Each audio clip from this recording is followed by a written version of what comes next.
Sveiki visiem Vizu News ēterā. Šodien es, Pēteris Garlo, biju lielajā pilsētas pasākumā, kas apkopoja lielākos un netik lielākos automašīnu fanus un sacentās Drag Race stafetē par dažādām balvām.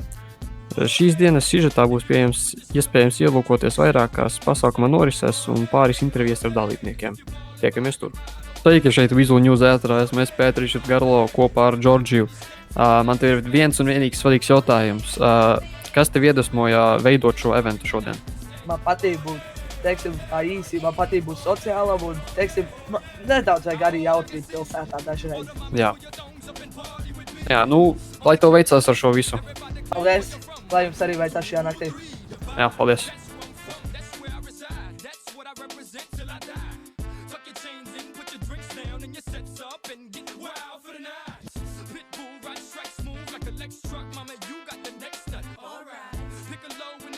Labi, tad šobrīd esam ar Miku. Viņam ir viens mazs jautājums, kur vari pastāstīt mazu backstory par savu mašīnu. Jā, tāda mašīna nopirku. Pirms kādiem 3 mēnešiem. Persona bija ielikusi tirgoties par 200,000. Domāju, būs lietota. Vismaz 40,000 lētāk. Atlaidīt maziņu. Jā. Jā, skaisti, labi, paldies tev. Šobrīd esam šeit ar cilvēku nikneimā Goofijs. Tātad man tev ir viens vienīgs jautājums. Vai tu vari lūdzu pastāstīt mazu backstory par savu mašīnu? Salīdzinoši backstories.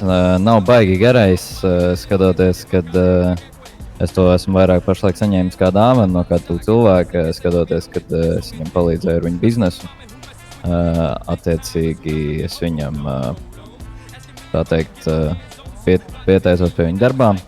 Viņam vajadzēja kādu laburo roku, kurš varētu biznesu pārņemt. Un attiecīgi es aizpildīju šo vietu.